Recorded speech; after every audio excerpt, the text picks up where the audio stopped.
और इस वक्त की बेहद अहम खबर से शुरुआत करेंगे। दिल्ली हुकूमत के वजीर सेहत का बयान सामने आया है। दिल्ली हुकूमत के वजीर सेहत सत्येंद्र जैन का कहना है कि कोरोना के मामलों में तशवीशनाक इजाफा हुआ है। ज्यादातर मरीजों के इन्फेक्शन का जरिया नामालूम है और उन्होंने ये भी कहा कि कम्युनिटी स्प्रेड में इस तरह के हालात होते हैं। हालांकि कम्युनिटी स्प्रेड तय करना मरकजी हुकूमत का दायरे कार है।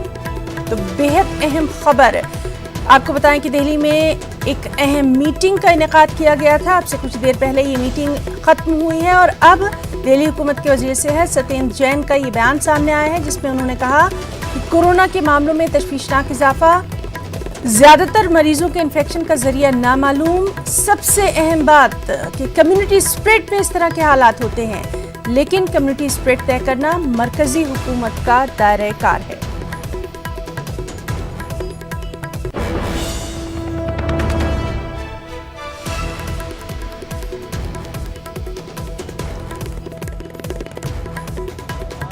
देखिएगा, दिल्ली के अंदर बहुत सारी बड़ी संख्या के अंदर जो केसेज आ रहे हैं उनका कॉन्टैक्ट पता नहीं लग रहा है और कई सारी जगह जैसे टेस्ट कराए, इवन एलजी हाउस में भी टेस्ट कराया गया तो कई सारे लोग निकले थे, उनका सोर्स पता करना मुश्किल था।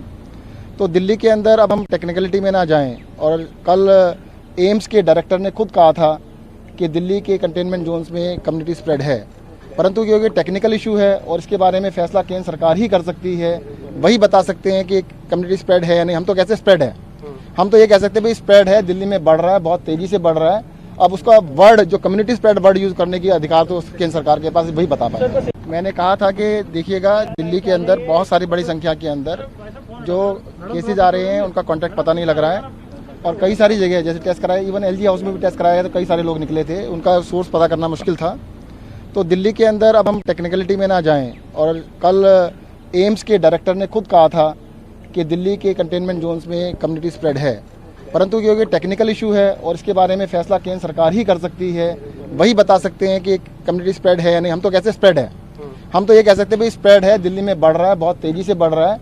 अब उसका वर्ड जो कम्युनिटी स्प्रेड वर्ड यूज करने की अधिकार तो केंद्र सरकार के पास, वही बता पाएगा। मैंने कहा था और दिल्ली में कोरोना के हवाले से दिल्ली के नायब वज़ीर आला मनीष सिसोदिया ने क्या कुछ कहा, ये देखते हैं। इस बात पे चर्चा हुई कि दिल्ली में जो कोरोना के केसेस बढ़ रहे हैं उनका स्टेटस क्या है, किस गति से बढ़ रहे हैं। लगभग 12-13 दिन में दिल्ली में कोरोना के केसेस डबल हो जा रहे हैं।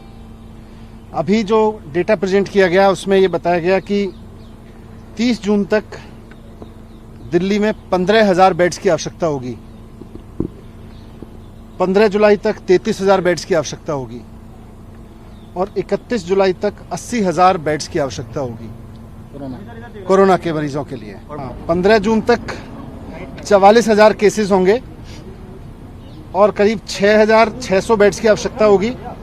30 जून तक 1 लाख केसेस पहुंच जाएंगे और 15,000 बेड्स की आवश्यकता होगी। 15 जुलाई तक करीब 2.25 लाख केसेस हो जाएंगे और 33,000 बेड्स की आवश्यकता होगी। 31 जुलाई तक करीब 5.5 लाख केस पहुंच जाएंगे दिल्ली में और उसके लिए करीब 80,000 बेड्स की आवश्यकता होगी। ये तब है जबकि अब तक थोड़े दिन पहले तक लॉकडाउन चल रहा था और अभी तक दिल्ली के हॉस्पिटल्स में दिल्ली के ही जो निवासी हैं, वो चाहे कहीं से भी, जो आदमी आज दिल्ली में रह रहा है वही दिल्ली के हॉस्पिटल तक आ पा रहा था, जो दिल्ली सरकार के प्राइवेट हॉस्पिटल्स हैं। एक और अहम खबर, माइग्रेंट मजदूरों के मामले पर सुप्रीम कोर्ट में समाअत हुई। सुप्रीम कोर्ट ने सख्त रुख अपनाते हुए मरकज को हिदायत दी कि 24 घंटे के अंदर इजाफी ट्रेनें फराहम की जाएं और 15 दिन के अंदर माइग्रेंट मजदूरों को घर भेजा जाए। अदालत ने कहा कि तमाम माइग्रेंटों की रजिस्ट्रेशन के जरिए निशानदही की जाए।